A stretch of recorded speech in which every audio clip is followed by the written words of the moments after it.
So before we can talk, about healing ever, especially in children, you have to really step back and ask that and question why is the body breaking down in the first place? How did they end up here? And because the truth is, chronic illness never comes from one thing. And I see that Mm. a lot in parents who come to my office and say, we have this symptom, fix it. And so then the inquisition begins with me, and they're a little taken aback by it to say, let's back up. What happened a week ago, 2 weeks ago, several years ago? What happened with you while you were pregnant? What exposures did you have? And then it's just a very different take. And so it's never from a single event or exposure or diagnosis. And I just see that layered effect over and over with those multiple stressors that stack up over time and quietly start overwhelming the body's ability to repair itself, to detox, to regulate inflammation. And so it's starting way earlier than any of us think. Welcome to the Everyday Epigenetics Raw, Real, Relatable podcast. I'm your host, Susan Robbins, epigenetic human performance coach. This is where we discuss all things lifestyle, environment, food, exercise, work, mind, and social interaction as they pertain to epigenetic expression in a way that's relatable to everyone. So if you're ready to start viewing you as an individual, take control of your life and health, and get results, buckle up, here we go. Welcome to the Everyday Epigenetics Raw, Real, Relatable podcast. I am your host, Susan Robbins, and this is the place where we talk about everything lifestyle and environment and how it relates to our genetic expression. All right, parents, buckle up for this one today. I am so excited to have my guest on today. Her name is Dr. Summer DelSignore. She is a pediatric board certified provider who blends integrative pediatric care with evidence-based medicine to address the root causes of immune and neurological dysfunction. She is known for highly personalized, research-driven treatment plans for children. She is an ILADS member, that has to do with Lyme disease, a MAPS fellow, and that is pediatric special needs, holds a fellowship with the American Academy of Ozone Therapy.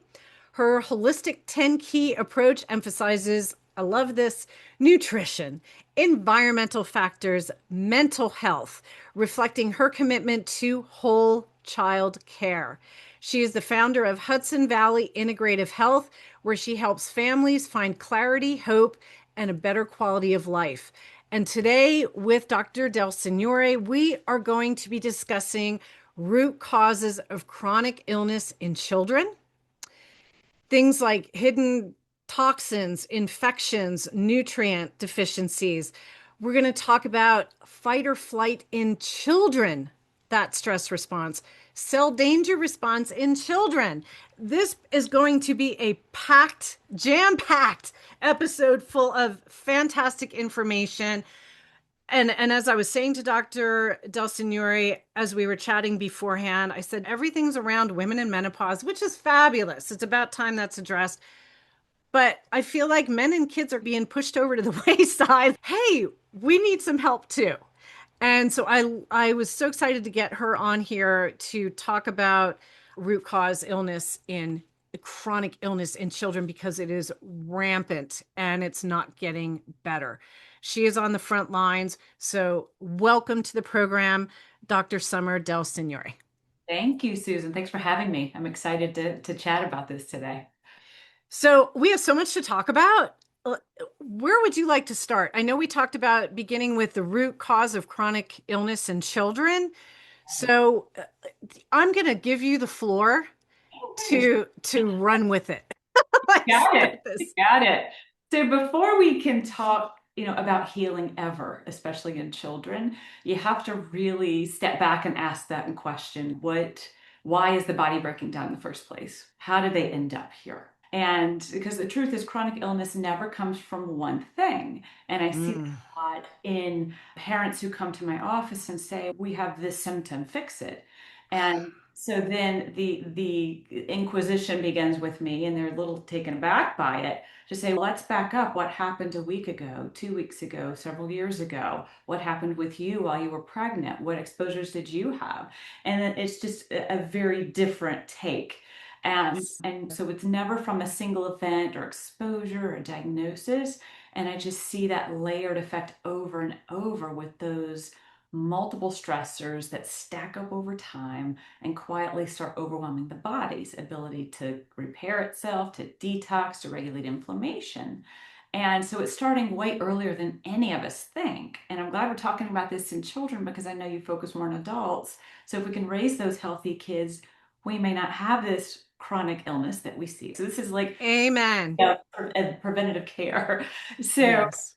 but I find that when that body's under that constant pressure, so it's from poor nutrition, inconsistent sleep, which is huge, Huge. environmental exposures, or even other like low level unresolved health issues, chronic infections, or things that haven't been resolved, that immune system loses its resiliency. And that's the big problem. And then you get these cracks in the foundation, and then each additional stressor just pushes that system further and further out of balance. So when families are coming to me, especially those navigating these chronic symptoms that their kids have had, I'm not looking at that one thing. I'm looking at a pattern. I'm looking at the layers and the root causes. We have 1 in 3 kids are pre-diabetic in this They country. they are absolutely, and we have a That is 20% rise in autism or what appears to be autism. So there is definitely an epidemic. absolutely. And like you said, it's if we start to raise healthier children, that has to lead into healthier adults. And I actually did a podcast on prediabetes because I heard that statistic when I was out walking one day listening Yeah. on the diabetes with kids. And I went on a rant and I said, parents, I'm looking at you. I'm calling you out because children aren't born with the need to eat junk food, with the need to drink sugary sodas. It's coming from you. Right. And maybe this was your childhood, right? This, because that's typically how we evolve, is what we learned in childhood is what we bring with us. And I was a fat kid, right? So grandmother, Pennsylvania Dutch, and baked all the desserts and everything. So that's where it happened with me. But then you add in screens, the screen time and everything, and the lack of activity that we're seeing. And it's stemming from parents again with the choices. And I think when you bring this to the light, so my question, when you're going through this intake and you're asking the parents these questions, Yeah. are you getting the excuses of this is what they They only eat three things and they're hyper and they're going to cry and they don't want to do that. And I don't want to hurt their feelings. And it's really adorable. And I have to take them by the hand and say, it's going to be okay. But you're right. You're right. With diabetes, a lot of people don't understand that diabetes is an autoimmune disorder.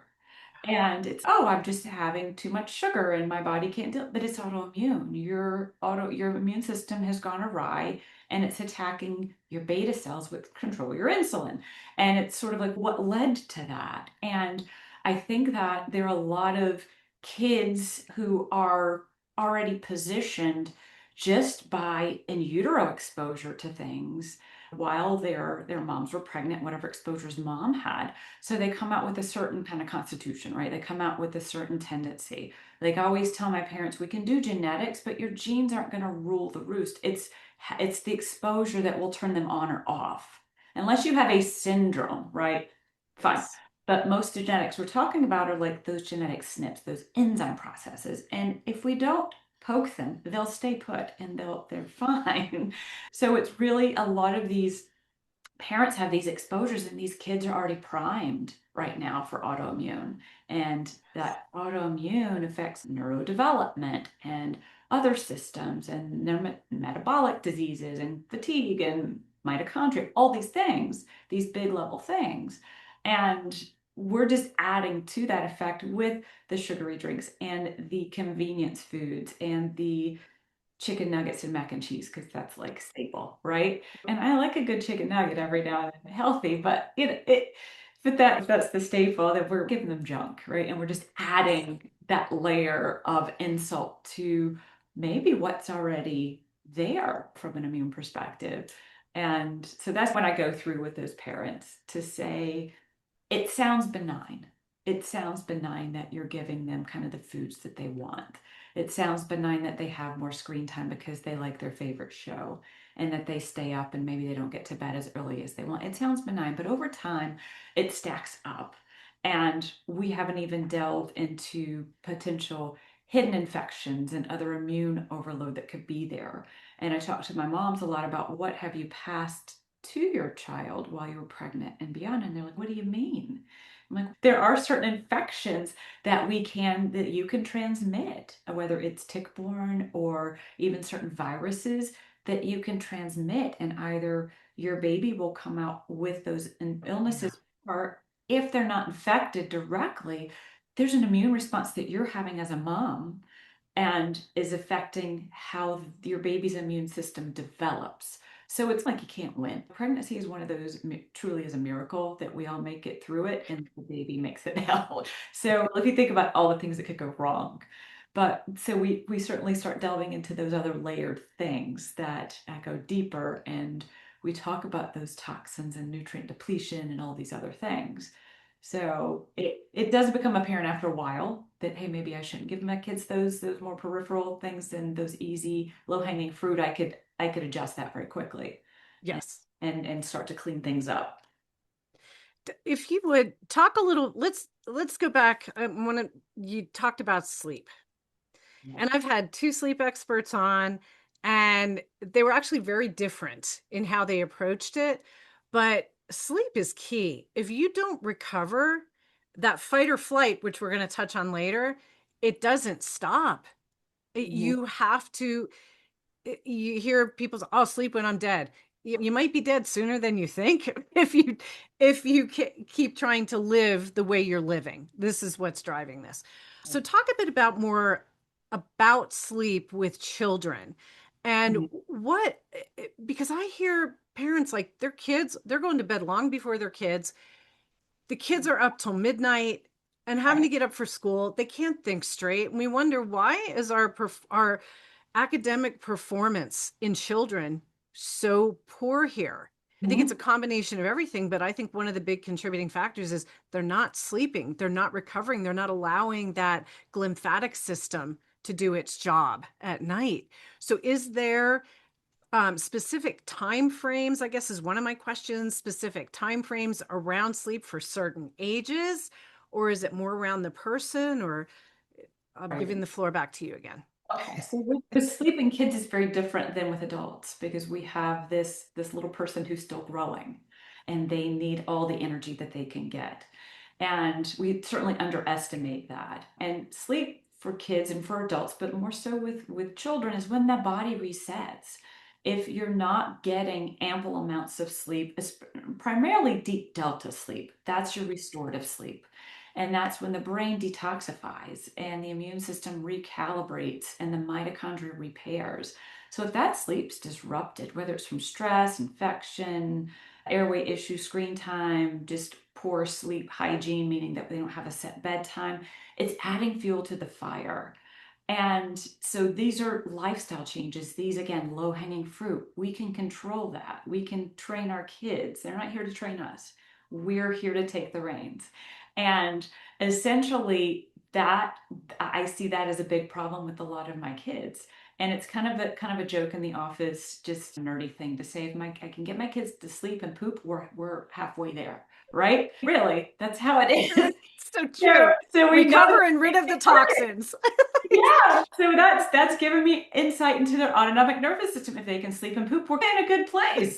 And that's really the honest answer to that. But with sleep, it's interesting. So toddlers need ridiculous amounts of sleep, like 16 hours roughly on average. And some kids, give or take, just depends. But that's about average.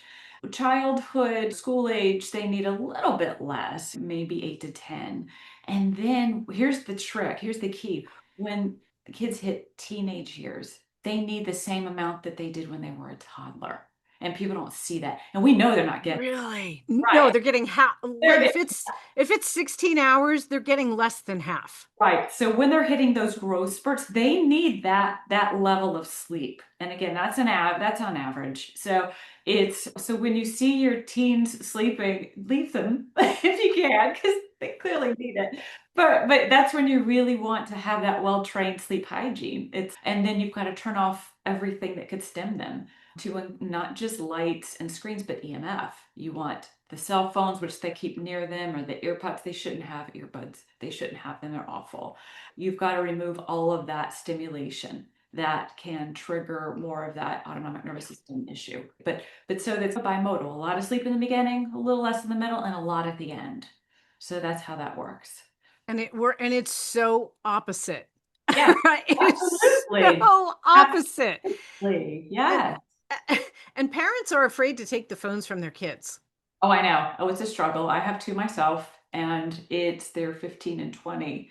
And my 15-year-old, we were stricter with, but both kids didn't get phones until they were maybe 13, 14, which was still a stretch compared to Oh their yeah.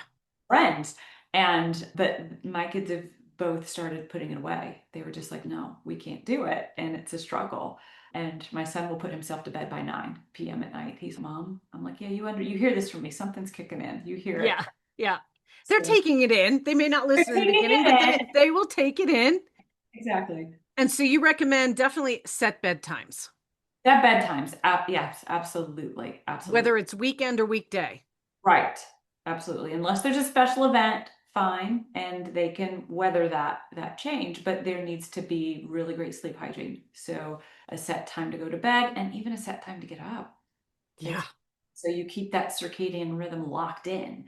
And so you can deal with changes, with travel, with events. If a lot of kids are locked into sports and activities, so they're getting home late. I know that we have certain in the height of lacrosse season or whatever, it could be 10 o'clock before we're getting home, and it is what it is. But if you lock in the other days where you're not so busy, it's easier to catch up and you're not in that sleep deficit. So, Yeah, 100%. And that goes for adults too. People think, oh, weekend's coming, I'll translate. catch up. You never catch up. Never catch up. No. No. You have to actually take control when you take control. All right, let's move to the hidden infections. And you touched on some. You touched on the tick-borne, some other viral things. So let's go a little more into detail around the hidden infections there, because I think people are thinking, what? And I knew, since I have Lyme and everybody already knows it, so I'm not going to go into it more. But when I got Lyme and I went onto the Facebook groups for Lyme disease, and I was seeing people talking about how they gave it to their child in childbirth, or whatever it was, or somehow in the womb. So I would love to hear more about that and these other silent infections that someone may not realize is actually affecting their child down the road, health wise, compromising the immune system or whatever the case may be. So what I mean by hidden infections, they are persistent infections. So things like viruses, and we know things like Coxsackie and EBV, and Coxsackie's hand, foot, mouth disease. So almost everyone's like a rite of passage. EBV, other viruses, usually in the herpes family that people have, things like strep, mycoplasma, which is the culprit for walking pneumonia, or that chronic cough people have for 2 or 3 months. And like, I can't shake this, but that's about all that they have going on. It's usually plasma. And then again, tick-borne illnesses like Babesia, Bartonella, Lyme, Borrelia, which causes Lyme. So these are persistent infections, meaning that you can't always, with the viruses, you don't necessarily get rid of them. You don't eradicate them. If your immune system's healthy, you put it to bed, you put it to sleep. It goes dormant, right? It doesn't go away. It goes and hides in the nervous system or some other little nook in your body, and it just goes to sleep. And the immune system has a thumb on it to say, stay put. And as long as you're healthy, no other stressors, you're probably not going to feel the effects of that. And you probably won't even notice it. With tick-borne infections, some other infections like those, they're stealthy in that they can outmaneuver any treatment that you're taking for them acutely, if you're even aware of it, and receive treatment. And then they can change their shape or learn how to hide within the body's biology from things called biofilms, which is like the sticky substance we all have to catch debris. They'll kind of cozy and burrow underneath and hide. And so these things will stay with you and not necessarily create like an acute infection. Like you would say, oh my gosh, I have to go to my physician to check out because I have these symptoms. But it's more sort of low level. And it creates this low level inflammation because the immune system knows that something's there, but it can't quite put its finger on it. So it will show up in more of this kind of inflammatory response, like fatigue, and I'll have some brain fog and maybe some mood changes or maybe a little autoimmune something. But no one connects the dots to say it's probably an infection over here originally that triggered sort of this pathway and led you to more of this autoimmune pattern or these non-specific symptoms. Like fatigue and brain fog could be a million things causing it. And we always blame it as adults, we blame it on, oh, it's just my lifestyle. And I'm busy. Yeah, I'm just busy. And so we see that. And then with kids will present similarly too. It's non-specific. So it's sort of like, it's not that they'll say, I have brain fog. They don't really know what that means. They're like, I can't think. I'm having trouble at school. That's a big one. I can't focus. Or moms and dads will say, I'm asking them to do things and I can't give them 2 or 3 steps to do because they can't remember to do it. Or they're a little whinier than usual, or they're hard to get out of the bed in the morning, or they're fatigued, that they seem like they're sleeping, but they just seem to be sluggish and not keeping up with their peers. So that's what I mean with those hidden infections. It's again, many times it's lower level, kind of right under the surface, but it's enough to keep poking things with that immune system until it tips. And then you get these symptoms that are more chronic in nature. And do you find that when the kids are saying like, I can't focus and I'm thinking this or not thinking that, and it's a lot harder for them, do you find that the automatically they're told you just have ADHD? Immediately. And I peel so many meds off of kids when they come into my office to say, you don't need that. We just need to correct your immune system and get the inflammation down. So a lot of so the disconnect with allopathic modern medicine, and it has its place absolutely, and it works for acute. It does. But when you're dealing with something a little more chronic in nature or doesn't fit the box of a diagnosis, that's when things go awry. So it's very easy just to say you have ADHD, it fits into a neat protocol, we'll give you this med and hopefully it helps you. And yeah, but what we're not understanding is that when you have some of those stealthy or hidden infections and it's creating inflammation, and antibodies, which your body makes to itself, that's the autoimmune component, those antibodies can cross over a child's blood-brain barrier into the brain and create more inflammation there, and then just start blocking pathways. So sometimes giving a kid a Motrin works better to remove inflammation and help them with focus than giving them an ADHD medication, which is like speed. It's like Citroen. Yeah. But Motrin or amphetamine, what do you want? But really that's what it does. And that's just the simplicity of some of this is just getting back to the root cause, looking at everything biomedically, not just from a symptom perspective, but biomedically what's going on. And it is a challenge, but it is many times a very easy fix for some. Do you have to end up running some tests on the mother sometimes I do. to see if there's some of these infections that have been passed? Yes, absolutely. So I do talk a lot about congenital infections, and congenital meaning an infection passed from mom to baby while she's pregnant. And there are many of those same bugs that I mentioned that can be passed, primarily viruses, they can be, and then tick-borne infections, so Babesia, Bartonella, and Borrelia. Those are the 3 main, and they can pass at any time during pregnancy. So sometimes during that first trimester and very early on, even before mom knows she's pregnant, which is just quite unfortunate in the situation, but it can certainly pass. Certain bugs like to ride on red blood cells, and right, we need red blood cells to feed a new growing baby, and it goes right through the umbilical cord. And others are stealthy enough that they can wiggle through kind of the the placenta, like the skin cells that make up the placenta, they can Mm. figure out ways to wiggle through it and make their way to that developing child. And if if the infections themselves don't make it to that child, the inflammatory response from the mom will affect the way that that baby's immune system molds Mm. and develops. Yes, so that's what we mean by when I test moms, sometimes even dads. So I'll look at both parents, and it's very unexpected to say, let's look at both of your infectious panels because you're going to share a lot of things, especially if you're making children together. You share everything. Yeah. And then from there, look at some of those genetics, methylation patterns, because both of you affect. It's not just on mom. It's not just, hey, you help mom make the baby and you step back. No, your genetics determine Yes. how healthy that pregnancy is, how healthy that placenta is. Dads determine that one. How a child methylates, also determined by dads. And so there's a lot involved. It's interesting because I'm on the MTHFR pages on Facebook. I like to see what wrong information is being put out there and who's panicking over what. And Oh, I sure.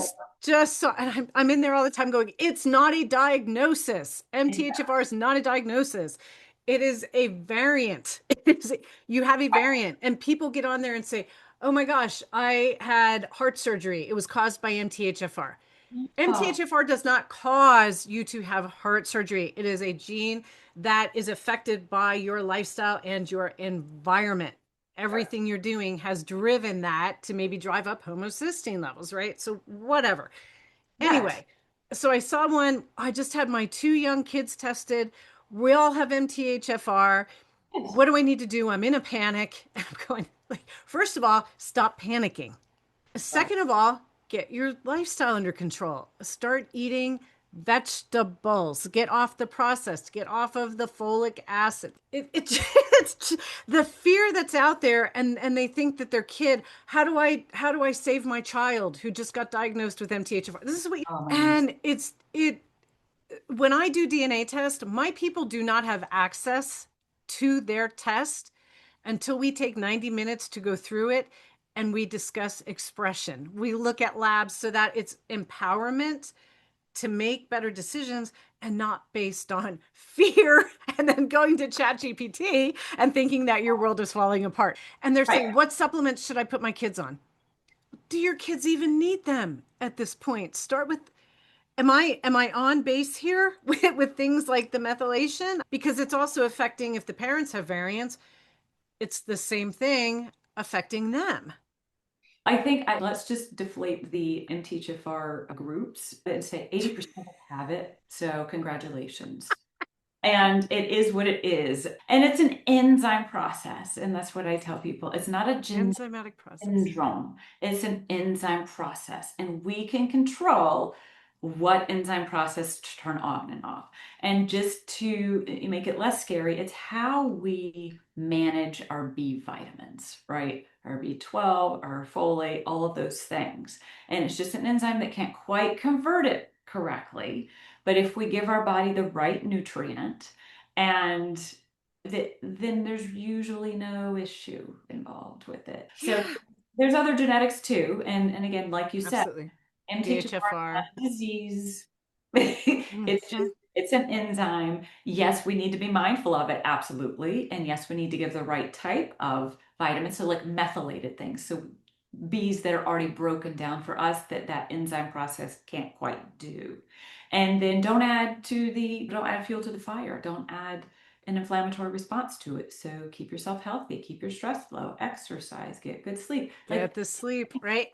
basic things that are not sexy. It's not sexy to talk about sleep and exercise unless you're like biohacking and all that crazy stuff. And I have no interest. We talked about I'm a flower. I'm a flower. I'm not flipping tires. Give me a Prius tire, but whatever. But that's not, yeah, whatever. But anyway, it's just really basic things. And yeah, Yeah. yeah, I'm glad It you is. brought It all comes down to lifestyle. And I tell people, every expert I have had on this show, from cancer to chronic illness, whatever it is, that. every single one says you have to address lifestyle. Yes. You can't supplements, because that's another thing I see. What supplements should I give my kid? What supplements should I take? Oh my gosh, MTHFR. Well, supplements are supposed to supplement a healthy lifestyle. They are not going to make the difference overall of what's going to express. They can absolutely help, but everybody wants to look like, what's the pill? What's the quick fix that I need to go to, instead of looking in the mirror and saying, oh, what do I need to do with you? What steps do I need to take to make my life and my children's life healthier? Because what I've seen in working with families too is so fun, or just even working with a mother or father that takes it on, that ripple effect starts happening, and the kids start eating better and the spouse starts eating better, and now the whole family is out doing activities that they weren't doing before. They're going for walks. I have one client, she has two young girls, and Wednesday is their walk day. They go to the lake and they do their walks around the lake every Wednesday. That is now part of their schedule, where this was like nothing close before. So you never, like, kids are impressionable in a good way or in a not so good way. Like, they're picking up on everything you're saying and doing. Exactly. Exactly. So let's go over to toxins and nutrient deficiencies, or depleted nutrients, because I think this is all tying in here as we're talking. I find that kids are growing up in a completely different world than we did. Well, honestly, and they're exposed to an enormous amount of pesticides and microplastics. And then we switch to a different kind, and that microplastic is worse than the previous one, and heavy metals. And then there's organic things that have always been there, like mold toxins, but our food is a bit dirtier than it was before. And I think there's just this cumulative burden that's impacting their liver and their mitochondria and their nervous system in a way that it didn't impact us as children. Those kids of us from the 70s and 80s before. We're strong. Right? When we ate dirt and we drank out of the garden. Hoses. Yeah, and absolutely. And I find that they're already primed and they're already at like capacity from the beginning. And it's so unfortunate. And Yes. I think that a lot of those environmental toxins are unavoidable in many cases. So depending upon where you live, if you're in a city area, more industrial area, you're getting more particulate matter in the air. And that's a toxin. And you can't not breathe, right? And you're out and about. And that's a component that you may not be able to control unless you can move. Mold's everywhere. If you Everywhere. ask me, where did we pick this up? I'm like, from your food, from your environment. Do you see grass or water or anything, dirt, anything outside? Do you drink coffee? Do you eat chocolate? The things that give us a meaning to live. Those things are usually moldy in some capacity. Peanut butter, peanuts. Right? Also, Peanut butter is a big one.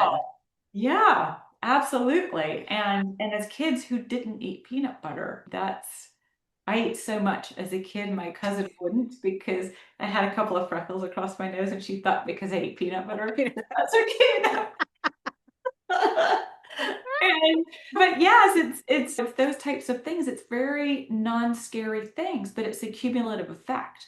And because of those exposures, it's so important for kids to ensure that we have their systems running, because they're going to have these exposures.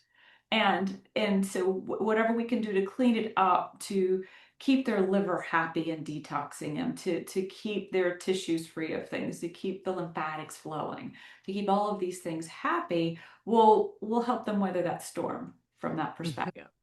Yeah. And go ahead. Question, because you just mentioned like detoxing. So I want to bring this up while it's on my top of my head.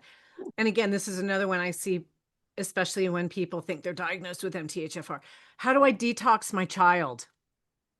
And it's more of a tertiary question, right? I see a symptom, I want a fix for the symptom, rather than backing it up to say what led me here. And detox is a big question. What are we detoxing? And there are more genetics than MTHFR. Oh boy. If you look at the cycle of detox and methyl L, the fun thing, it's near the bottom. And it's interesting. It's when we had that sort of the leucovorin craze, which I think is still going on, and people are like, I'm going to Mexico to get it. And I'm like, it's folinic acid, and we can get it here. And don't look at the cartels to get some folate. But anyway, so we talk about other genetics to say it may be worth digging a little deeper to determine what your actual exposure load is. Start simple, remove that stuff because you can detox all day long, but if you're not changing lifestyle, it doesn't matter. You're just wasting your money on detoxers and harassing Thank you. yourself. So there's that. Then looking at other genetic markers to say beyond MTHFR markers, what else do I have? I focus a lot on nitric oxide pathways. Oh, that is so under Good talked one, right? about. And Yeah. it's a massive part of the immune system, cardiovascular, brain health. People have no idea. Don't. And it's and the people who know about it are the biohackers that I joke about because it's for performance and for health. But everyone has those genetic markers and they're either we don't have a genetic SNP and they're normal or they're not. And there's three different types that you can have. And then there's other genetic markers that can also affect how you deal with the nitric oxide. And we think of nitric oxide more so for vessels, right, and heart and kind of dilated blood flow. But there are some for the immune system and the neurological system. And it all plays in. And I focus big on that to say that's like your mothership, right? That one, if that's not working, nothing down below is going to include your MTHFR mutations where everyone's going to die because they have one. But it's all part of it. And I think so we definitely do those workups from a genetic perspective and say, okay, what's our potential? What is our genetic potential? And then what is our load of environmental exposure? And like then that's really methodically map out a plan. So generally, yes, generally you can do things to detox your kids. Epsom salt baths are great. Molecular hydrogen baths are great. If they'll drink the molecular hydrogen water, it's a hard sell for some kids, but it's great if you get it in them. Keep detoxing the liver with things like glutathione and NAC, which is a precursor. Love NEC. Absolutely. I could bathe in that stuff. Oh, and it's so inexpensive and it's Yes. absorbed really well. Some people have some issues with it, but I've only had 2 clients ever in 7 years of utilizing it have an issue with NAC, and it was all around histamine because of Exactly. And that's that when was you it. give molecular hydrogen, which doesn't interact with any of it. So that's really cool stuff. But so there's some basic things. But then if you understand the nuances, and then you can really hone in on where do we need to detox or where do we need to clean up exterior things rather than pumping your kids full of supplements and those types of things. Ugh. Ugh. Let's go to the nutrient depletion. Yeah. Because I'd love to know where you think this is coming from. Are there nutrients that children tend to be more depleted of? I know because we know about the food. We know the food is not unless you're growing your own and from beginning to end, you know where that food's coming from, what's being put on it as it's growing. You really don't know exactly what you're getting. Exactly, right. And we know even if we do grow on food, depending upon where you grow it, there's soil depletion, right? Yeah. And absorption issues with kids. So most kids are in this low-key nutrient deficit. Primarily, I see magnesium. Magnesium. Zinc is a big one. They're B vitamins, omegas, and those are things from fruit, veggies, proteins. And we talked about it. What do kids like? Chicken nuggets and mac and cheese and other carbs. And it doesn't contain any of those things naturally in them. They're fortified.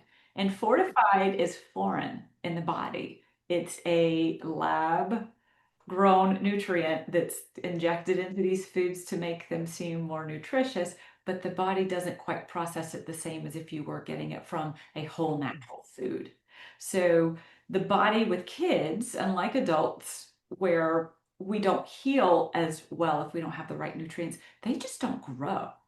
They won't grow. Their brain won't grow. Their body won't grow. They literally don't have the building blocks that they need to repair, regulate, support brain development, muscle, bone growth. So it's more detrimental to children in many ways to have that nutrient depleted state. Yeah. So a good balanced meal with protein, Yes. healthy carbohydrates. Because again, I've seen people that have had their kids on keto and go, oh my God, carbs are not the enemy. It's the types and the timing. Correct. You're not going to give someone a burger at bedtime, or it's these big bowls of ice cream. And we're kids of the 70s and stuff. And you think about, I was just talking to this with my client, and she's a brand new client, and she has that evening sugary snack. And I said, and she's 2 years younger than me. And I said, you think about when we grew up, and we had the TV shows. That's how the family would gather together at night after dinner. And then it was the snack came out, the popcorn or the ice cream or the cookie, whatever the treat was the evening dessert when you were all sharing that time and laughing at all the sitcoms from the 70s, right? These variety shows that are cringeworthy now when I see like the Brady variety show. Oh my God, I actually watched that stuff. But these are habits that have formed. And so a lot of them have brought them to the kids. So you have these habits that need to be broken. And these sugary processed things that they're eating are also contributing to depleting those nutrients, correct?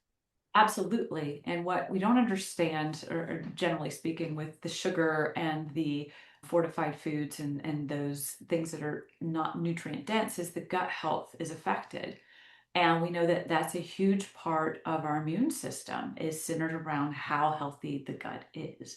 So when there's a microbiome imbalance, because we need those healthy whole foods to feed the healthy bacteria in our gut to keep us healthy, you can develop leaky gut and food sensitivities and that leaky gut. And I tell my parents, I'm like, no, there's not, poop isn't coming out in 2 years. Because I do get asked that question, Susan. It's funny. And I'm like, I never thought of it. I'm like, I could see that, but no.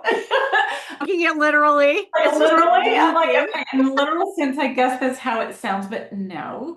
So it's more autoimmune markers and inflammatory markers can slip through the walls. So we're talking very microscopic. We're keeping the other stuff in. Those slip out, and those can drive like this inflammation systemically. And it doesn't just affect digestion and health, it affects their mood and behavior and focus and energy.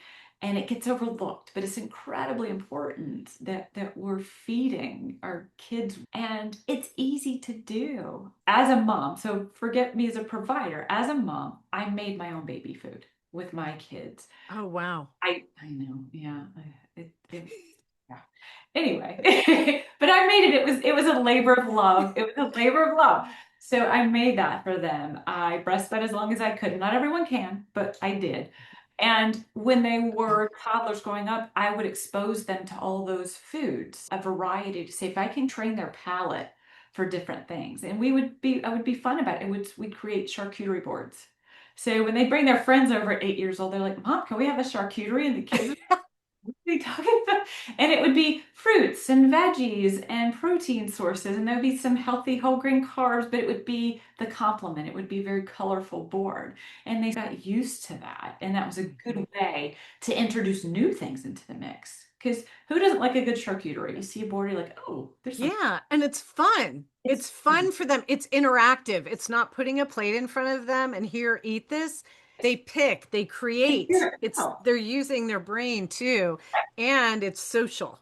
So it's fun. It's going to hit the ones that want fun. It's going to hit the ones that are social. Even the introverts can sit there and pick their stuff and just eat and not talk to anybody because their mouth's full. I love that idea to do that with kids. And now again, we're not saying go get Lunchables and put Lunchables on the charcuterie board. That is not a charcuterie.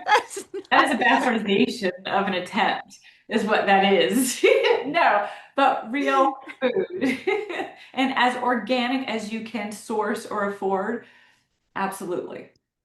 If you don't know what are the best things or the things that you absolutely should be getting organic, spend the extra money. Some things you don't need to if you don't have it, if you are on a budget. Go to ewg.org, it's Environmental Working Group, and look up their Clean 15 and Dirty Dozen list. And the Dirty Dozen, spend the money and get the organic. Agreed. On the Clean 15, they're your least pesticide-ridden foods. You can get away with non-organic there. And there's some people that are going to hear this podcast also. They're in little tiny towns and they're like, Susan, I have to drive like an hour or two to a decent store. So I get what I can where I can get it. And I go, then you do what you have to do. In the summer, if you can do a farmer's market, that could be better. But you make the best with what you can. When you have that availability, then this is where I want to at least get organic. So Exactly. there's ways we work with it without stressing ourselves out more to be Right. perfect. Exactly. Exactly. You do. You work with what you can. There's ideal and then there's realism in the situation. And we have to work in realism to help with healing patients and getting a level compliant. Because yeah, food is expensive even when it is Hmm. organic. And some people just can't do it. And you don't want to dangle a carrot to say, here's your ideal and not give them a path to get there. Yeah. And I do Yeah. tell a lot of parents too, with yes, if you're in more remote areas, because parents come to me from all over the country. And it's if you can't get the organic, you do your best, clean it really well. Berries are rough, you can't really scrub them, but squirt some lemon juice or grape Vinegar, vinegar white in a bowl, vinegar. put it in a bowl and let it settle and rinse and rinse and rinse. And so easy things and they're cheap things and they're accessible to everybody. Absolutely. Yeah. And what I found, because I started doing this with my fresh blueberries or any of my fresh berries, I do a soak in water and white vinegar. And you do it's just 4 minutes. And it actually keeps mold from growing. And those berries stay fresher, longer, and beautiful. And Mhm. like it blew my mind. I experimented last summer. I said, I'll never just rinse them if I'm not going to cook them. In the winter, I cook them down and make a compote with fresh ginger, which by the way is Oh, fantastic. Mm, but yeah, and it helps with those pest. It gets rid of the pesticides. Or baking soda is another you can use as a wash. And I still have nitric oxide written down here, just to put out there for people some foods that are really rich in nitric oxide. Beets. Now I know kids a lot of times are like beets are dirt. Beets taste like dirt. Some I always love them, but I'm strange. But you also got carrots, celery, garlic. Cook with it. Cook with fresh garlic. What's another? Eggplant. So mhm. you can find ways to work these foods in to make sure that you're getting some nitric oxide in the diet. And I have to tell you, one of the funniest is I've had clients say, when I go over DNA and I say, okay, now we're looking at nitric oxide, they're like, oh, isn't that what you get at the dentist when you have oral surgery? And I'm like, no, that's nitrous oxide. This is nitric, very different. But people will automatically think nitrous oxide, that's that laughing gas at the dentist. So Exactly. it's not people. You heard it here first. I think we have fantastic information. Was there anything else you wanted to touch on around nutrient depletion before we go into fight or flight mode on children? Because this is going to be a big one, and I have some questions here. Yeah, let's move on. Let's move on to All fight. right. So, fighter, first of all, these are a couple observations, and you can take off and run with this. But when we grew up, do you remember being stressed out all the time? Because I sure didn't. Yeah. It was like you went out and played. Like you actually went out and played. You did things, you played games, you were creative, you did plays, whatever. Everybody was different. I grew up on a little island, so we had the beach and all that. And I think there weren't as many divorces back in the 60s and 70s, so you had more family units. Then as life changed, and then you had more, like we had most of my friends, their moms didn't work, they were homemakers. So yes, they did work. Let me clarify. They did work. They worked at home and they worked their butts off. They made sure we ate meals and had everything. But as we have evolved over the last 50 years, now we Mhm. have moms in the workplace and we have a lot of broken families or a lot of divorce, children of divorce. And what I saw as a police officer was a lot of children parenting their parents because when the split would happen, I saw a lot of the parents taking the issues to young kids and the stress that these young kids were under because now they're adulting like at the ages of 6 because like their parents were saying my kids are my best friend. Your children are like 6 years old, 7 years old. They shouldn't be parenting you. They should not be under stress. They should be actually enjoying playing, enjoying life right now. Mhm. And so I think and then they grow into these adults that are very stressed and have to control everything all the time because of this mode.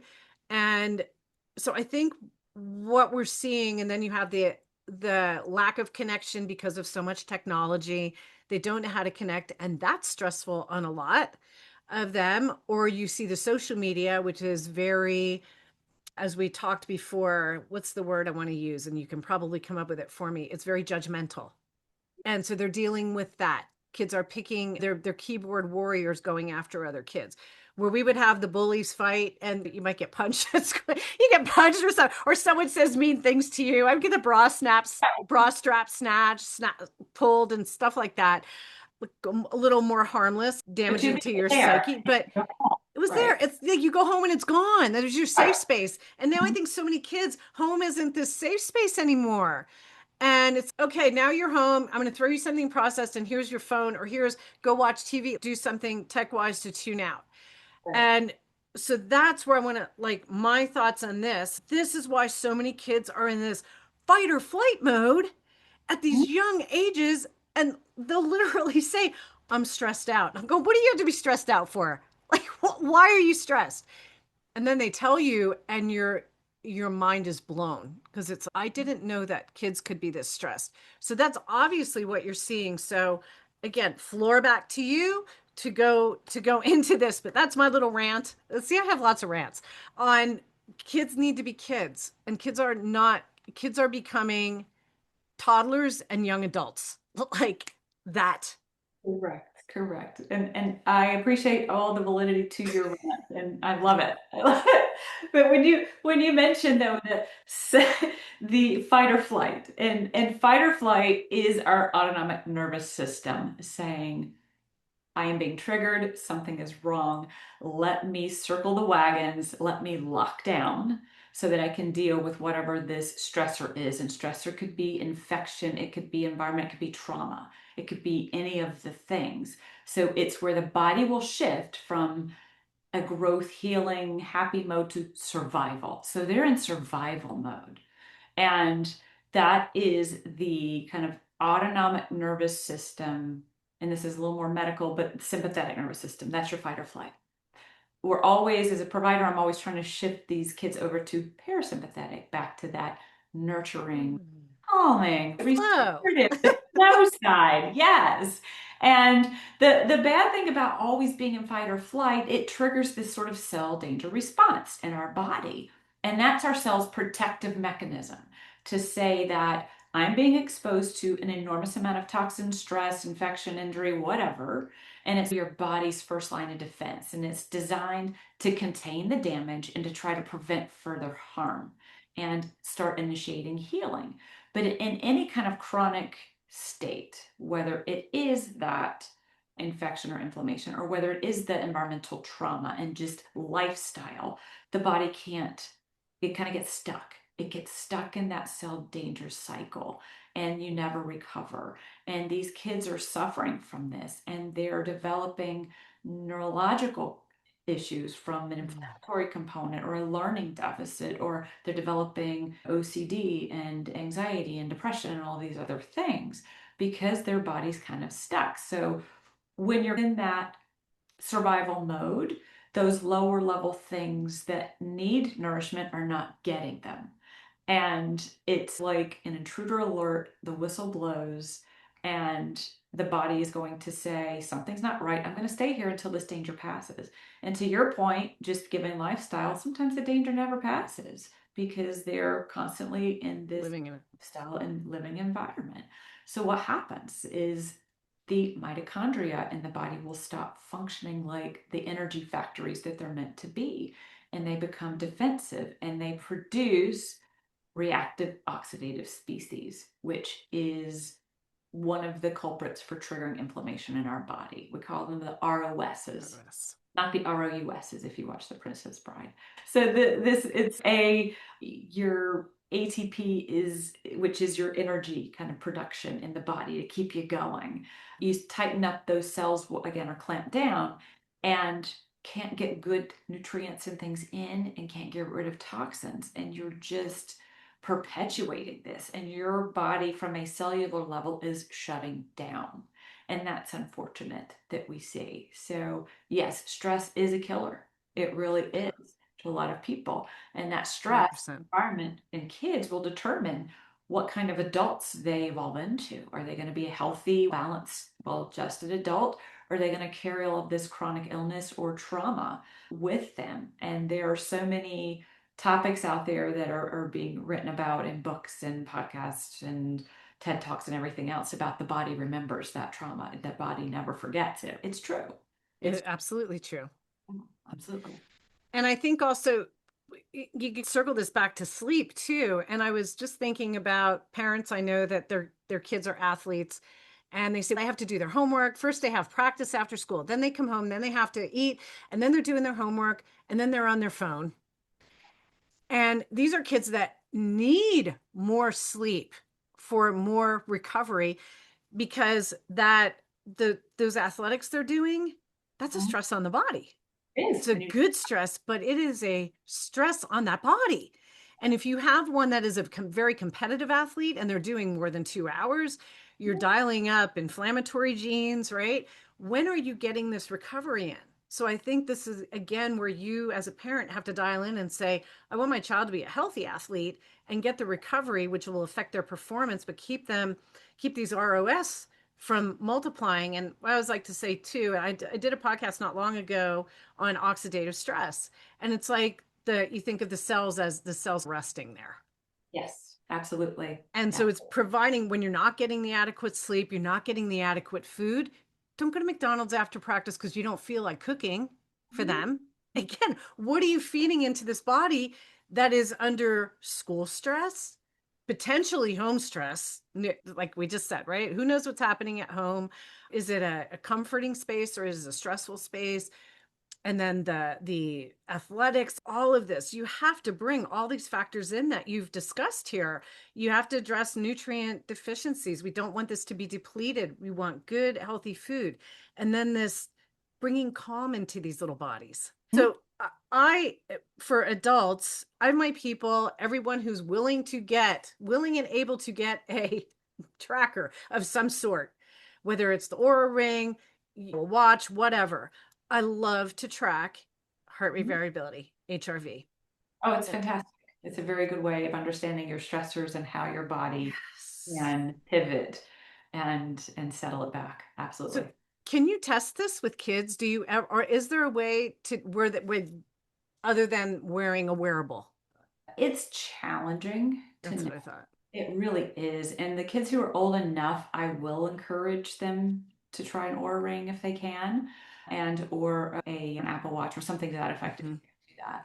But it's really just taking in their history, their exposures, their environment, and I'll backdoor it with a litmus test with a vagus nerve stimulator and say, yeah. So I'll say, here, wear this. Not that I'm plugging for anybody, but the Apollo Neuro, it looks like an Apple Watch, almost nearly indestructible because it's just like this little device that you put on your wrist or your ankle and it buzzes and there's not much to it, but you can set it. And I'll have them do that and say, all right, let's come back in about 6 weeks or so. Tell me how you're sleeping now. Is it helping your sleep? And if they're like, yeah, I'm better, I'm like, okay, you were locked in.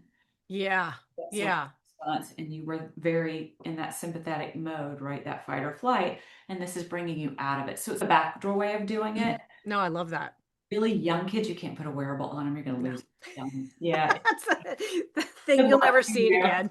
Yeah, no, not at all. So we'll just backdoor it to say, okay, it'll give me a sense of where you are just by your response to treatment based on an educated assumption based on the diagnostics and the history and taking all that data in as a clinician. And that's the best way really with kids.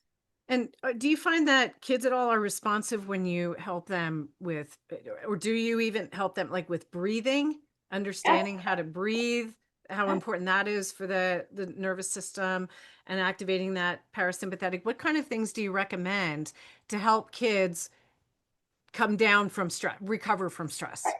Because we're not going to get rid of stress. Exactly. No, everything is about vagus nerve stimulation and easy things you can do. Laughing is a good one. Singing. There are games that I have parents play to say, get a straw or like one of those boba straws, like for bubble teas, the big ones, and have them blow papers and things across the table and play game. Because when you're blowing out, you're blowing slower through that straw, stimulating the vagus nerve.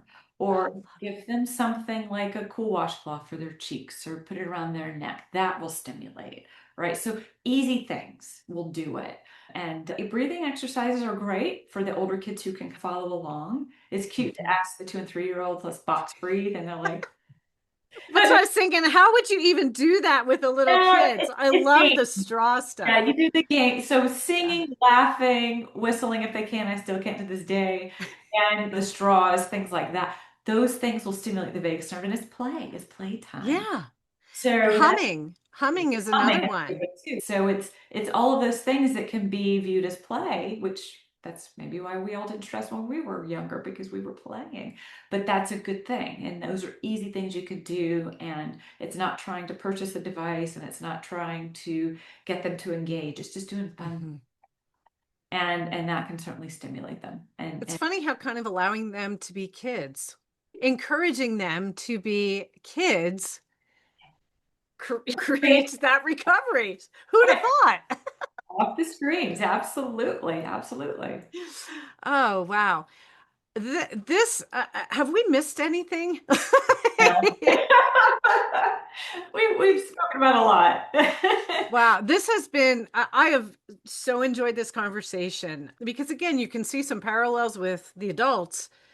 And I think I'm hoping that this conversation is is triggering in a good way, maybe in a little negative way to get the good way to trigger some of the parents here to go, oh, I guess I didn't think of that.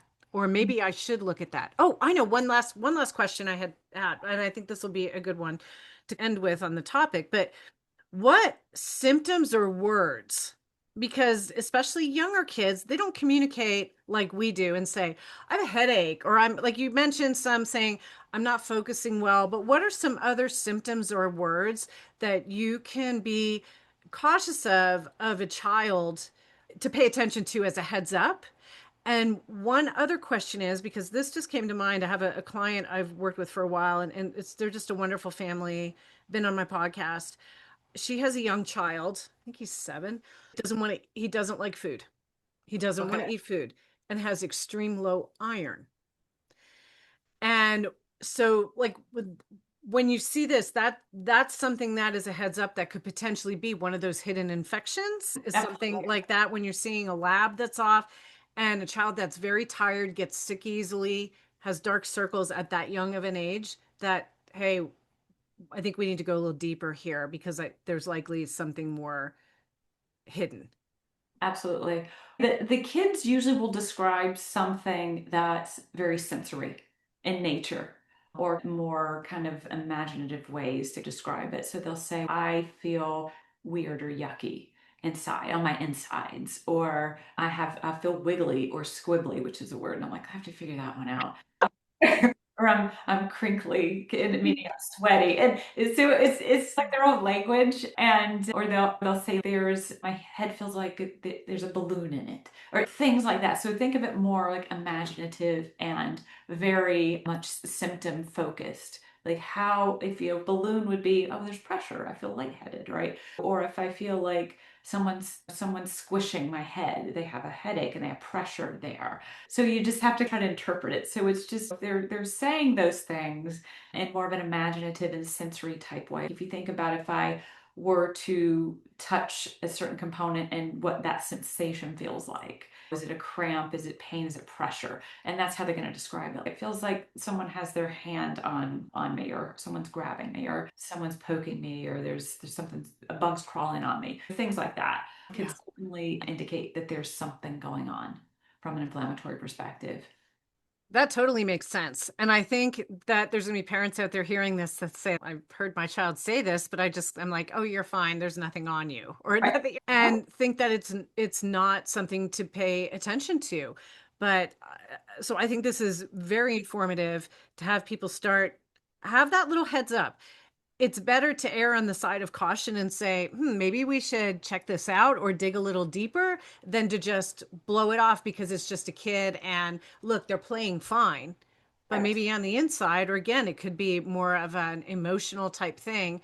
When they're done there, what are they doing? Are they closing themselves in their bedroom and they don't want to socialize and you're just thinking they're just tired? And again, go back to the food. If you're feeding them all the processed, people don't realize how much these processed foods. My one client, I said, I'm looking at your food. This is why you're having issues feeling the way you are. I don't think you're ADHD. I think you're too much sugar and processed food, and that's what's driving this.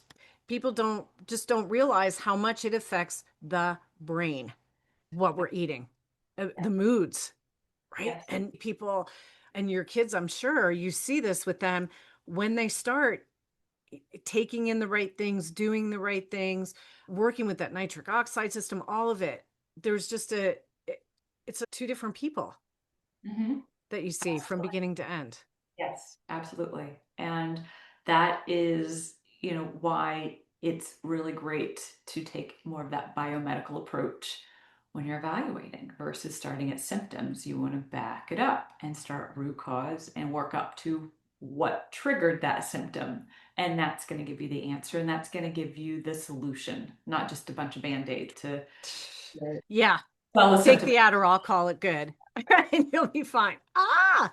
Such a fantastic conversation. I am so grateful that you came on to talk about this today. And we are going to have you back for some more topics. If you would enjoy coming back, I would love to have you back on again. Of course, I'd love to.